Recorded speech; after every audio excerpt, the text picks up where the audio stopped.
नमस्कार साथियों, स्वागत है आपका ऑनलाइन स्टडी ग्रुप में। उत्तर प्रदेश स्पेशल की विशेष श्रृंखला के अंतर्गत आज आप लोग उत्तर प्रदेश में कृषि की स्थिति को देखेंगे।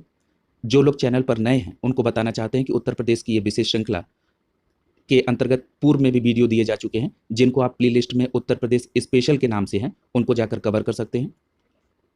आज हम लोग उत्तर प्रदेश में कृषि की स्थिति को देखेंगे और उसके भारत में जो आंकड़े हैं उससे भी कंपेयर करके देखेंगे। ये पहला पैराग्राफ जो है वो एक साथ है, इसलिए इसको इस छोटे फॉर्मेट में देखेंगे, बाद में पॉइंट को और बड़ा करके देखेंगे। चलिए शुरू करते हैं। उत्तर प्रदेश में कृषि, सबसे महत्वपूर्ण बात यह है कि जो टू द पॉइंट है, यानी जो परीक्षा के दृष्टिकोण से इंपॉर्टेंट है, उन फैक्ट्स को आपके सामने रखा जाएगा ताकि आपको अतिरिक्त फैक्ट्स पर समय न बेकार करना पड़े। तो चलिए देखते हैं। सबसे पहली बात यह है कि अगर उत्तर प्रदेश की अर्थव्यवस्था में कृषि की बात करें तो ये एक महत्वपूर्ण योगदान है इसका।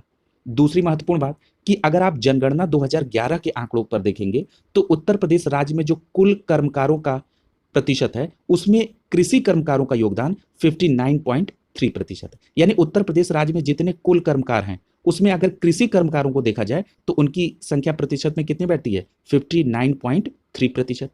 अब अगर हम इन कृषि कर्मकारों को डिवाइड करें तो इन कृषि कर्मकारों में जो कुल कृषि श्रमिक है वो चाहे दीर्घकालिक हो चाहे अल्पकालिक हो, उनका प्रतिशत कितना है? 30.3%।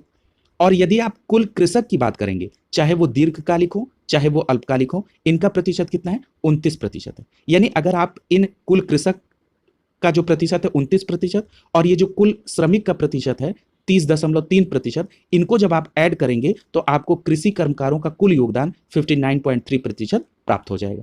मुझे ये पूरा विश्वास है कि आपको ये पॉइंट बिल्कुल क्लियर हो गया होगा। अब आगे समझिए, ये जो राज्य की अर्थव्यवस्था है जिसको आप GSVA कहते हैं, इसमें प्रारंभिक क्षेत्र का जो योगदान है उसमें अगर आप 2021-22 के अग्रिम अनुमान और 2020-21 के त्वरित अनुमान में यदि आप प्रचलित कीमतों यानी कि करंट प्राइस पर देखेंगे तो कितना प्रतिशत है? 26 और 27%। यानी क्या कह रहा है, इसको और सिंप्लीफाई करते हैं। 2021-22 के अग्रिम अनुमान में, ठीक है, जो प्राथमिक क्षेत्र का योगदान है वो कितना योगदान है? 26%। किस कीमत पर? करंट प्राइस पर। और 2020-21 के त्वरित अनुमान पर जो प्राथमिक क्षेत्र का योगदान है वो कितना है? 27%। किस कीमत पर? तो करंट प्राइस पर। क्लियर हो गया होगा।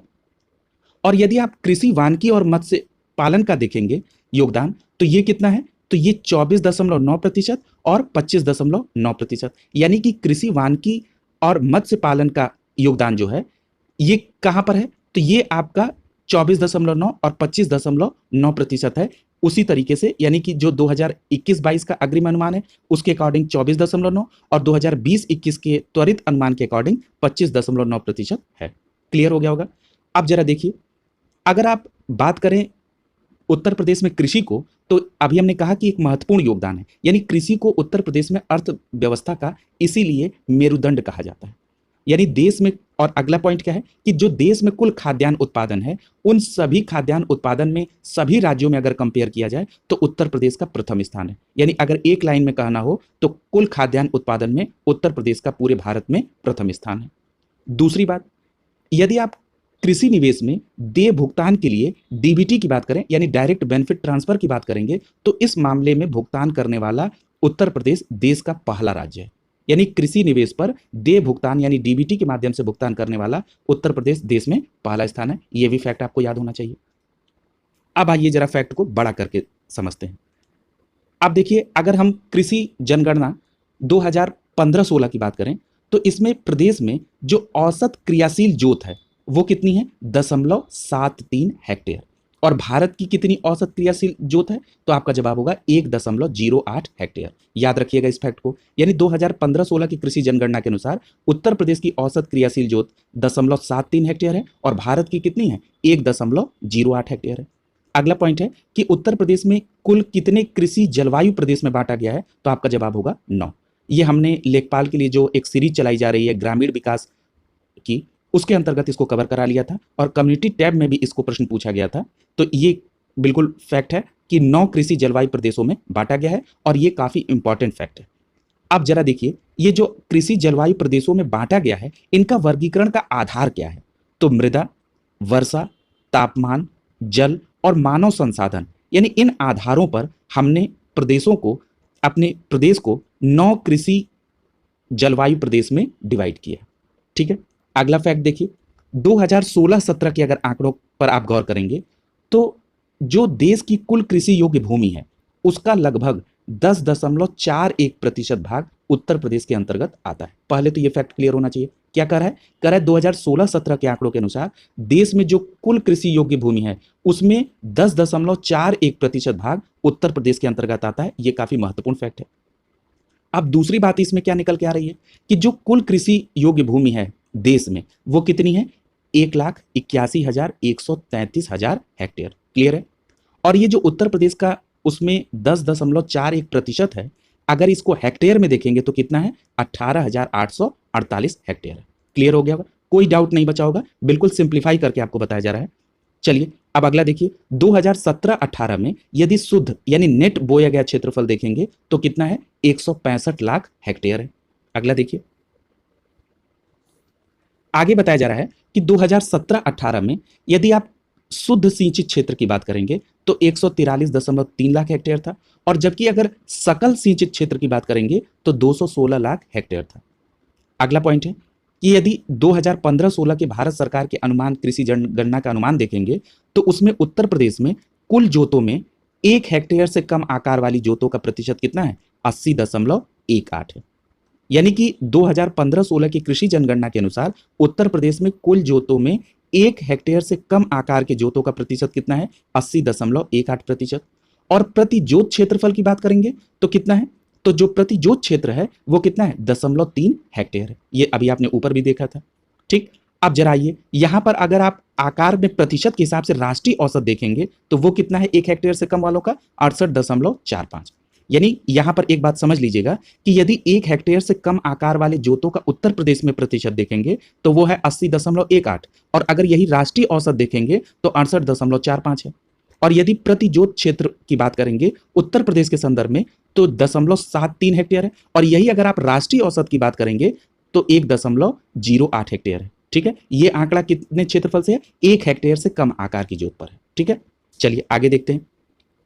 अगर आप उत्तर प्रदेश की कृषि जनगणना में 15-16 के देश के आंकड़े के हिसाब से अगर स्थिति को देखना चाहते हैं तो कुल 146.45 मिलियन क्रियाशील जोतों में से सर्वाधिक संख्या में जोत उत्तर प्रदेश की है। ठीक है, यानी उत्तर प्रदेश के संदर्भ में अगर आप देखेंगे तो कुल जितनी भी क्रियाशील जोत है उसमें सर्वाधिक संख्या में क्रियाशील जोत कहां पर है? उत्तर प्रदेश में।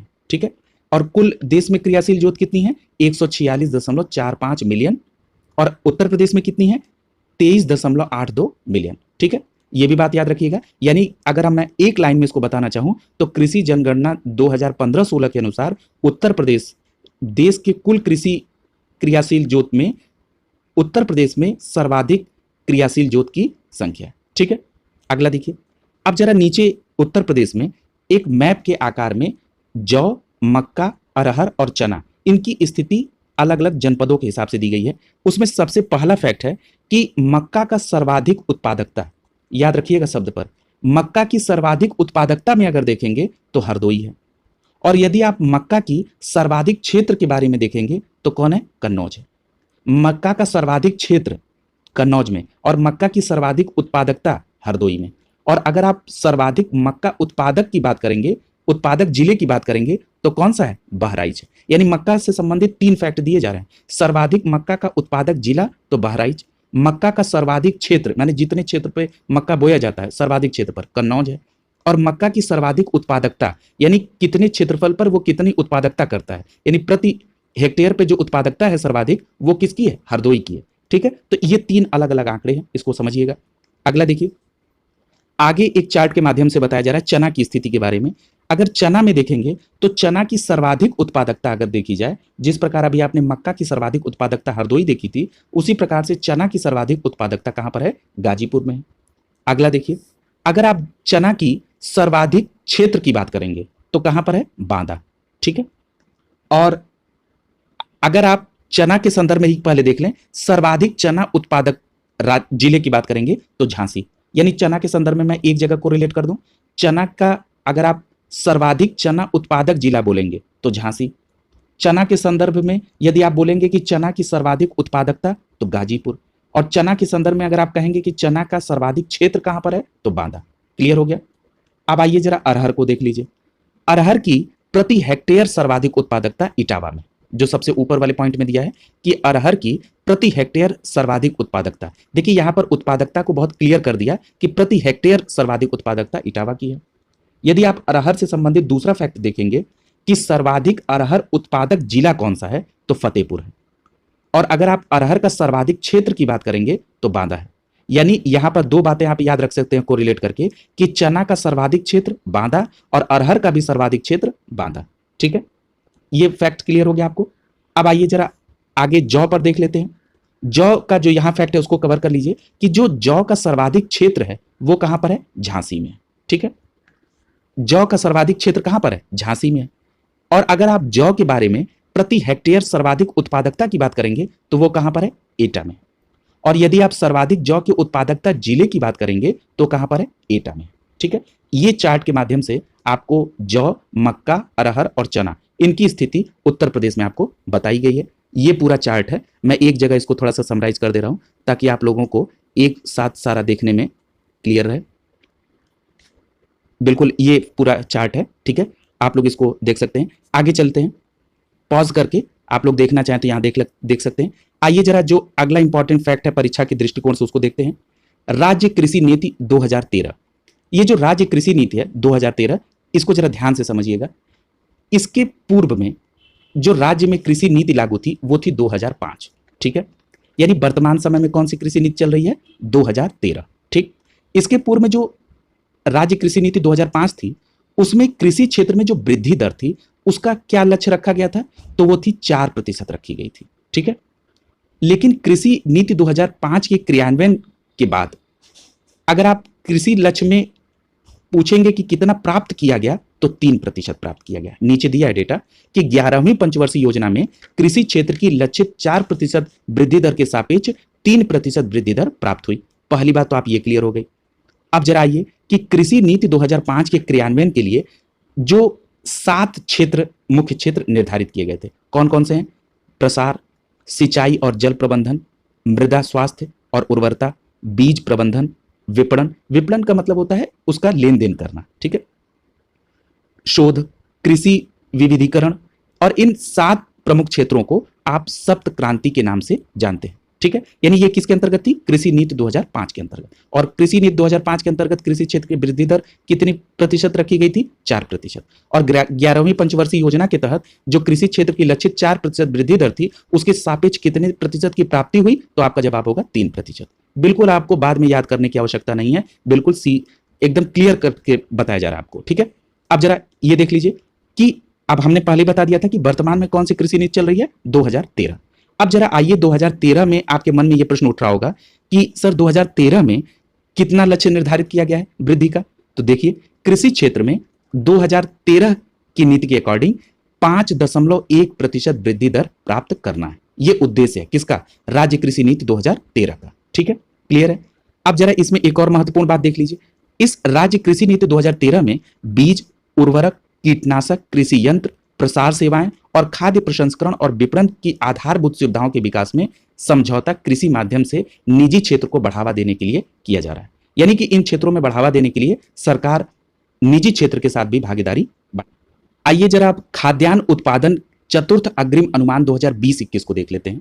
यानी कि कह रहा है कि जो चतुर्थ अग्रिम अनुमान 2020-21 का है उसमें खाद्यान्न उत्पादन की क्या स्थिति है, जरा इसको समझ लीजिए। उत्तर प्रदेश में भारत के समग्र खाद्यान्न उत्पादन का 18.89% भाग उत्पादित किया जाता है। ठीक है, पहली महत्वपूर्ण बात क्या कर रहा है, कह रहा है कि भारत में जितना समग्र खाद्यान्न उत्पादन होगा उसका 18.89% उत्तर प्रदेश में उत्पादित किया जाता है। पहला फैक्ट। अब जरा इसके अंदर चलिए। अब यह कह रहा है कि कुल जो होता है वो कितना है, 58.32 मिलियन टन। ये किस आंकड़े के अनुसार है, 2020-21 के चतुर्थ अग्रिम अनुमान के अनुसार। ये जो अ लिखा है इसका मतलब है चतुर्थ अग्रिम अनुमान। इसके अकॉर्डिंग कितना भाग बैठ रहा है, ये 58.32 मिलियन टन। ये जो 18.89% है इसका अगर मिलियन टन में देखा जाए तो 58.32 मिलियन टन हो रहा है। ये क्लियर हो गया होगा। और प्रतिशत के आधार पर कितना हो रहा है समग्र का, 18.89।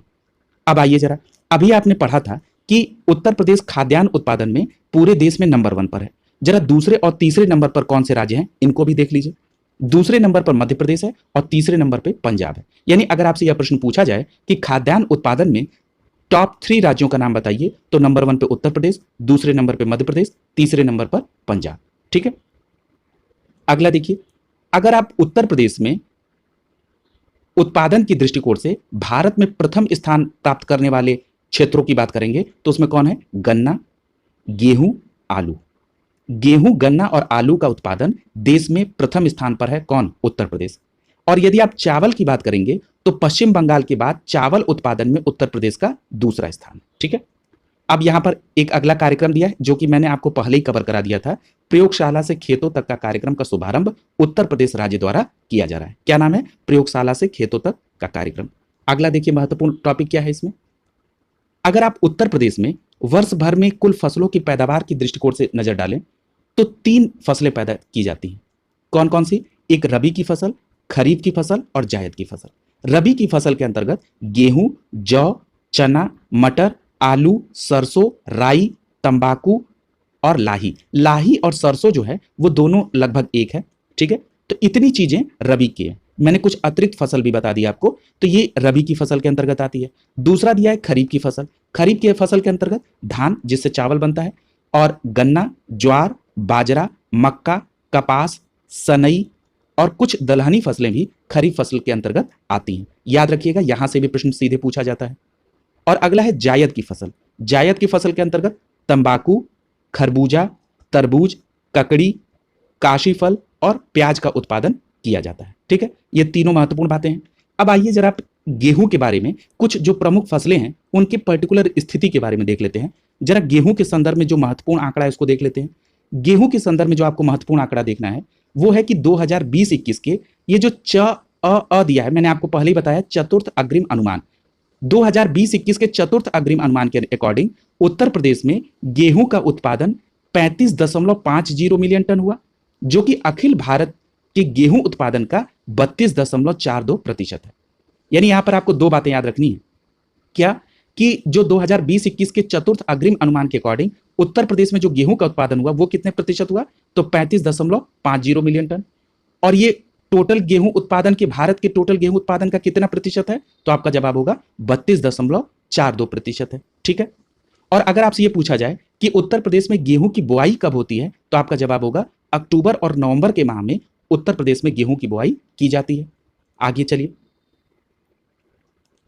अगर आप उत्तर प्रदेश में गेहूं के फसल की कटाई के बारे में जानेंगे तो वो कब होती है? मार्च और अप्रैल के माह में उत्तर प्रदेश में गेहूं की फसल की कटाई होती है। यदि आप उत्तर प्रदेश में सर्वाधिक गेहूं के उत्पादन करने वाले जिलों की बात करें तो उसमें हरदोई, अलीगढ़, बुलंदशहर, बदायूं, मथुरा, बरेली, आजमगढ़ ये प्रमुख जिले हैं जहां पर गेहूं का सर्वाधिक उत्पादन होता है। और एक बात और महत्वपूर्ण गेहूं के संदर्भ में जानिएगा कि उत्तर प्रदेश का जो दक्षिणी पठारी क्षेत्र है यहां पर गेहूं की कृषि नहीं की जाती है। अगला चावल के संदर्भ में कुछ महत्वपूर्ण फैक्ट देख लीजिए जो परीक्षा के दृष्टिकोण से काफी इंपॉर्टेंट है कि यदि 2020-21 के चतुर्थ अग्रिम अनुमान 2020-21 के आंकड़े के अनुसार देखें तो उत्तर प्रदेश में चावल का जो उत्पादन है वो कितना टन हुआ? 15.66 मिलियन टन, जो कि अखिल भारत का मतलब पूरे भारत में जो चावल के उत्पादन का प्रतिशत देखेंगे तो 12.8 है। ठीक है, यानी आपने 2 महत्वपूर्ण आंकड़े देखे। अभी आपने गेहूं के बारे में देखा था कि गेहूं का उत्पादन कितना हुआ था? 35.50, और टोटल भारत में गेहूं के उत्पादन में कितना प्रतिशत था? वो तो 32.42% था। और चावल दूसरे नंबर पर महत्वपूर्ण है, वो कुल उत्पादन उत्तर प्रदेश में कितना हुआ? तो 15.66 मिलियन टन। और अगर टोटल भारत में चावल के उत्पादन के हिसाब से प्रतिशत में देखा जाए तो 12.81% हुआ है। आपको बिल्कुल अतिरिक्त पढ़ने की आवश्यकता नहीं है, केवल इसका 2-3 बार रिवीजन कर लीजिए समय अनुसार, आपका बिल्कुल क्लियर कट आपके दिमाग में सारे फैक्ट्स आ जाएंगे। अब बात करते हैं उत्तर प्रदेश में धान की बुआई की। तो मई जून के माह में उत्तर प्रदेश में धान की बुआई होती है और इसकी कटाई की बात करेंगे तो सितंबर और अक्टूबर के माह में से काटा जाता है। यदि उत्तर प्रदेश में चावल के उत्पादक जिले की बात करेंगे तो शाहजहांपुर, लखीमपुर खीरी, बाराबंकी, पीलीभीत, आजमगढ़, प्रयागराज, महाराजगंज और सिद्धार्थनगर वो प्रमुख जिले हैं जहां पर चावल का उत्पादन किया जाता है। ठीक है, उत्तर प्रदेश में जो चावल, गेहूं और बाजरा और ज्वार की स्थिति है, जरा उसको एक चार्ट के माध्यम से, एक मैप के माध्यम से देख लीजिए। अगर आप सबसे पहले गेहूं की बात करें तो गेहूं की सर्वाधिक उत्पादकता की अगर बात करेंगे तो वो बागपत में है। अब आप उत्पादकता को अच्छे से समझ रहे होंगे। अगर गेहूं की सर्वाधिक उत्पादकता की बात करेंगे तो बागपत, और अगर आप फिर गेहूं की सर्वाधिक उत्पादक जिले की बात करेंगे तो हरदोई है, और गेहूं का सर्वाधिक क्षेत्र की बात करेंगे तो हरदोई है। यानी गेहूं के उत्पादन में सर्वाधिक क्षेत्र हरदोई, सर्वाधिक गेहूं उत्पादक जिला हरदोई, और गेहूं की सर्वाधिक उत्पादकता की बात करेंगे तो बागपत है। चलिए अब चावल की बात कर लेते हैं। चावल में अगर आप देखेंगे तो सर्वाधिक चावल उत्पादकता जिला अगर पूछेंगे तो शाहजहांपुर, और अगर आप चावल के संदर्भ में महत्वपूर्ण आंकड़ा दूसरा देखना चाहें तो चावल में सर्वाधिक क्षेत्र की अगर बात करेंगे तो वो कौन सा है? आजमगढ़ है। ठीक है। और अगर आप चावल के तीसरे आंकड़े के बारे में बात करेंगे तो चावल का तीसरा आंकड़ा क्या कहता है कि चावल की सर्वाधिक उत्पादकता कहां पर है? तो महोबा। अब मैं एक जगह सबको समराइज कर दे रहा हूं। चावल के संदर्भ में तीन महत्वपूर्ण आंकड़े हैं। सबसे पहली बात आपने पढ़ी कि सर्वाधिक चावल उत्पादकता जिला, तो आपका जवाब हुआ शाहजहांपुर। चावल के संदर्भ में दूसरा फैक्ट कि चावल की सर्वाधिक क्षेत्र, तो आपका जवाब हुआ आजमगढ़।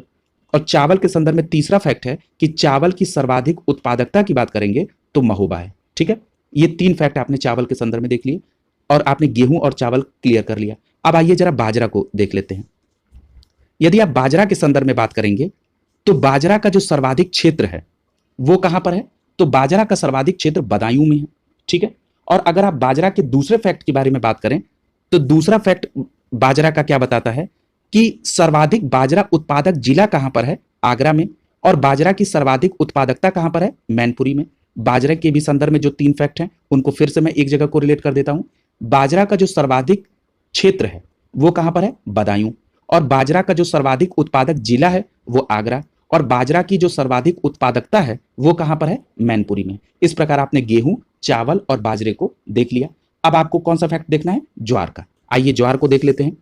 ज्वार के संदर्भ में अगर आप बात करेंगे तो ज्वार का जो सर्वाधिक क्षेत्र है वो कहां पर है? बांदा। और सर्वाधिक ज्वार का उत्पादक जिला भी कौन है? बांदा। ठीक है।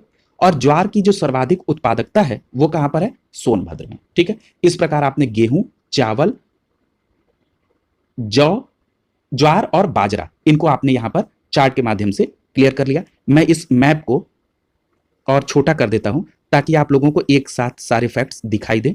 ठीक है। ताकि आप लोग इनको पॉज करके अच्छे से एक बार देख भी सकते हैं। मैंने वैसे कई बार उसको रिपीट भी कर दिया है ताकि कोई दिक्कत ना आए। ठीक है। आगे चलते हैं। अब आइए जरा बाजरा के संदर्भ में जो महत्वपूर्ण बिंदु हैं उनको देख लेते हैं। बाजरा के संदर्भ में अगर महत्वपूर्ण बिंदु की बात करेंगे तो जो बाजरा की खेती है वो 40 से 50 सेंटीमीटर वार्षिक वर्षा वाले क्षेत्र में की जाती है। यही सबसे महत्वपूर्ण प्रश्न है। पूछा जा सकता है कि बाजरा की खेती के लिए वार्षिक वर्षा कितनी आवश्यकता है, तो आपका जवाब होगा 40 से 50 सेंटीमीटर वार्षिक। अब दूसरी बात की अगर आप उत्तर प्रदेश में बाजरा के लिए अगर बुआई की बात करेंगे तो मई और जुलाई के माह में, और अगर आप इसकी कटाई के बारे में बात करेंगे तो सितंबर से दिसंबर के माह में बाजरा की कटाई होती है। और अगर आप उत्तर प्रदेश में बाजरा के प्रमुख उत्पादक जिले की बात करेंगे तो आगरा, अलीगढ़, बदायूं, फिरोजाबाद, एटा, संभल, कासगंज, इटावा, हाथरस, औरैया, ये प्रमुख जिले हैं जहां पर बाजरा का उत्पादन होता है। अगला नंबर है मक्का। मक्का की अगर बात करेंगे तो यह सामान्य तौर पर मई और जून के माह में बोया जाता है, और इसकी कटाई कब होती है? अगस्त और सितंबर के माह में। दूसरी महत्वपूर्ण बात कि यदि आप मक्का के उत्पादक जिले की बात करेंगे तो बहराइच, मैनपुरी, बुलंदशहर, कासगंज, कन्नौज, हरदोई, फर्रुखाबाद, जौनपुर, एटा, कानपुर और गोंडा है। ठीक है। अगला नंबर है जौ का। यदि आप उत्तर प्रदेश में जौ के उत्पादक प्रमुख जिलों की बात करें तो एटा, आगरा, गाजीपुर, ललितपुर, फिरोजाबाद, झांसी, बांदा, महोबा, बुलंदशहर और जालौन, यहां पर जौ का उत्पादन होता है। और एक बात और याद रखिएगा कि उत्तर प्रदेश में जौ की कृषि का जो मृदा में पूछा जाए कि किस मृदा में होता है तो ये शुष्क और कॉप मृदा में जौ की कृषि होती है। और दूसरी महत्वपूर्ण बात कि उत्तर प्रदेश में जौ गरीब लोगों का प्रमुख खाद्यान्न माना जाता है। ठीक है। अगला प्रश्न देखते हैं। जौ, यहां अगला चना से संबंधित है। अगर आप चने की कृषि से संबंधित मिट्टी के बारे में देखें तो ये हल्की दोमट और शुष्क मिट्टी वाले भागों में चना होता है। अगर जिले की बात करेंगे तो झांसी, हमीरपुर, फतेहपुर, बांदा, चित्रकूट, ललितपुर, कानपुर देहात, महोबा, कानपुर नगर और प्रयागराज में चने का उत्पादन होता है। अगर आप चने का सर्वाधिक महत्वपूर्ण क्षेत्र की बात करेंगे तो कौन सा है, तो बुंदेलखंड में क्षेत्र में सबसे ज्यादा चना का उत्पादन होता है। अगला नंबर है अरहर का। यदि आप उत्तर प्रदेश में अरहर के उत्पादन करने वाले जिलों की बात करेंगे, उत्पादक जिले, तो वो कौन कौन से हैं? फतेहपुर, चित्रकूट, प्रयागराज और मिर्जापुर इलाके में अरहर की खेती। और उत्तर प्रदेश में अधिकांशतः जो अरहर है वो ज्वार और बाजरा की फसल भी बोई जाती है इसके साथ। ठीक है, अब ये देखिए यही महत्वपूर्ण प्रश्न बनता है, क्या बनता है कि अरहर के साथ कौन सी खेती की जाती है, तो आपका जवाब होगा ज्वार और बाजरा की फसल भी बोई जाती है। याद रखिएगा इस बात को। अब चलिए अगला गन्ना। गन्ना काफी महत्वपूर्ण फैक्ट है, इसको जरा विस्तार में और जो दिया है उसको देखेंगे। गन्ना के बारे में अगर आपको सबसे महत्वपूर्ण फैक्ट देखना हो तो जो 2020-21 में चतुर्थ अग्रिम अनुमान है उसके अकॉर्डिंग उत्तर प्रदेश में गन्ने का उत्पादन कितने टन हुआ, तो 177.67 मिलियन टन। ये फैक्ट पूछा जाता है सीधे सीधे, और जो कि देश के कुल गन्ना उत्पादन का यदि प्रतिशत में आप देखेंगे तो 44.50% है। ठीक है, दूसरी बात कि यदि उत्तर प्रदेश में गन्ना उत्पादन में क्षेत्र वाइज देखेंगे तो एक तराई क्षेत्र में और दूसरा है गंगा यमुना के दोआब में। यदि तराई क्षेत्र में गन्ना उत्पादक जिले की बात करें तो रामपुर, बरेली, पीलीभीत, सीतापुर, लखीमपुर खीरी, गोंडा, बस्ती, बलिया, महाराजगंज, देवरिया और गोरखपुर। और यदि आप दोआब क्षेत्र में गन्ना उत्पादन के जिलों की बात करें तो मेरठ, गाजियाबाद, मुजफ्फरनगर, सहारनपुर, बुलंदशहर, अलीगढ़, मुरादाबाद। ठीक है, और इसमें हापुड़ भी और शामली, संभल भी आते हैं। ठीक है, ये दोआब वाले क्षेत्र हैं, यानी जो पश्चिमी उत्तर प्रदेश वाले क्षेत्र हैं। ठीक है, ये आपने इसमें देख लिया। अब जरा गन्ना उत्पादन में उत्तर प्रदेश में जो मेरठ जिले का गन्ना है वो उत्तम कोटि का गन्ना माना जाता है, ये भी फैक्ट आपको याद रखना होगा। और एक और महत्वपूर्ण बात कि प्रदेश में जो सर्वाधिक महत्वपूर्ण नकदी फसल है वो कौन सी है, गन्ना। यानी आपको दो बातें यहां पर पता चली, क्या कि एक तो गन्ना एक नकदी फसल है, पहली बात, और दूसरी बात कि अगर प्रदेश में सर्वाधिक महत्वपूर्ण नकदी फसल की बात की जाए उत्तर प्रदेश में तो वो कौन सी है, गन्ना।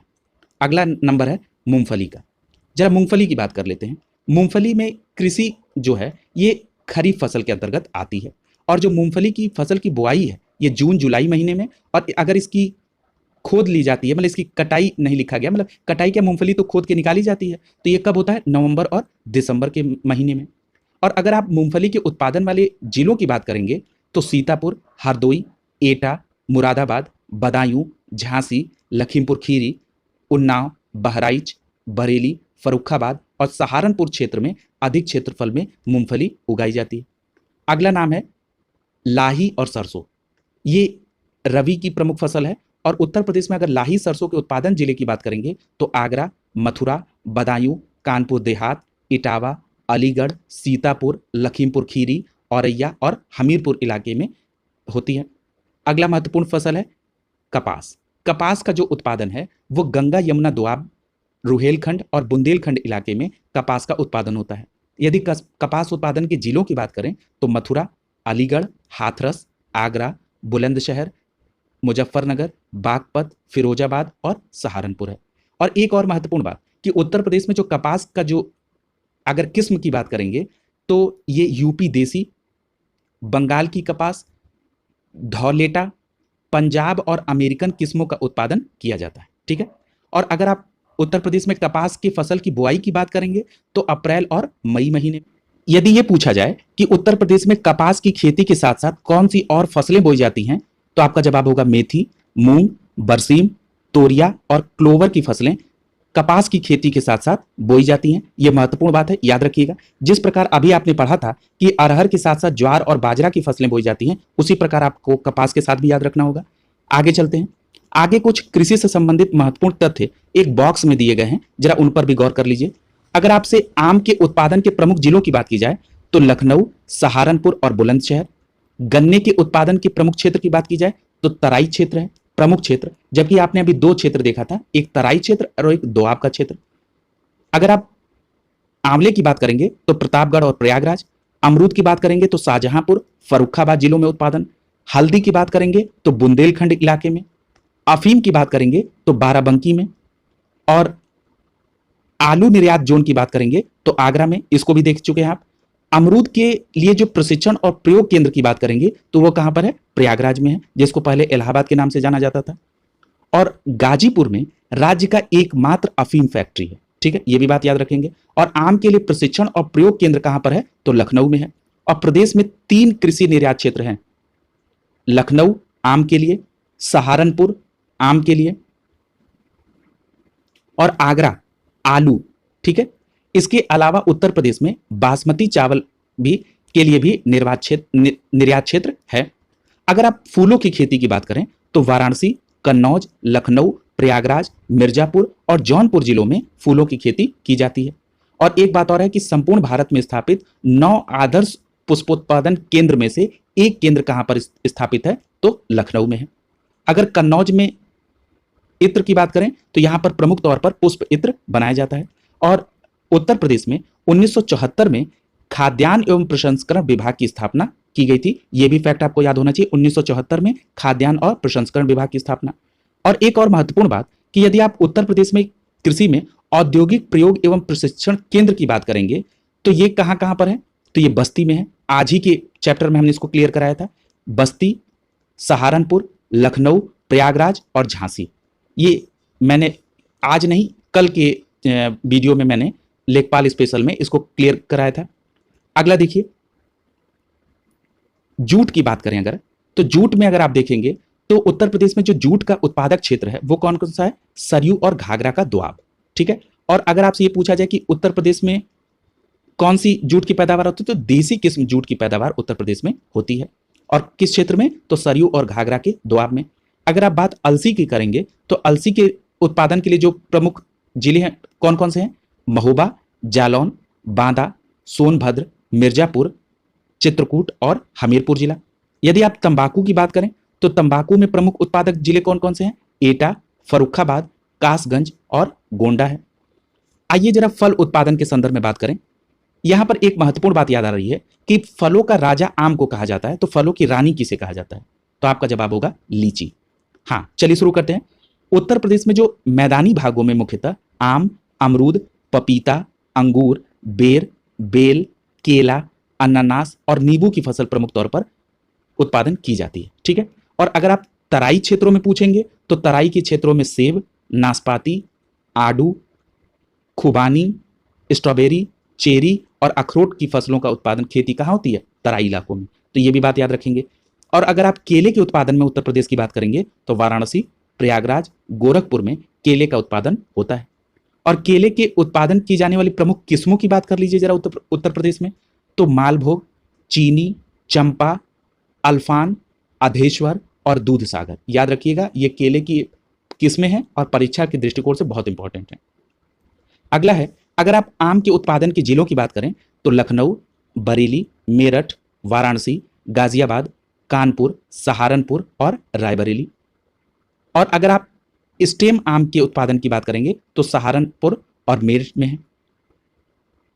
अगला है, लंगड़े आम की बात करेंगे तो वाराणसी में। हमने आम के फसलों के बारे में पहले विस्तार से बताया था। और एक रटौल आम को उत्तर प्रदेश में जीआई टैग दिया गया है, ये भी बात आप याद रखिएगा, बागपत के इलाके में महत्वपूर्ण तौर पर। लंगड़ा आम वाराणसी हमने बता दिया। दशहरी आम के बारे में बात करेंगे तो ये उत्तर प्रदेश में लखनऊ में मलिहाबाद क्षेत्र है, वहां पर दशहरी आम फेमस है।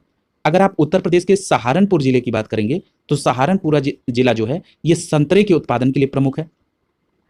और उत्तर प्रदेश में जो संतरे का उत्पादन की किस्म की बात करेंगे तो नागपुरी, एम्पदर और लड्डू किस्म जो है संतरे की उत्तर प्रदेश में उत्पादन की जाती है।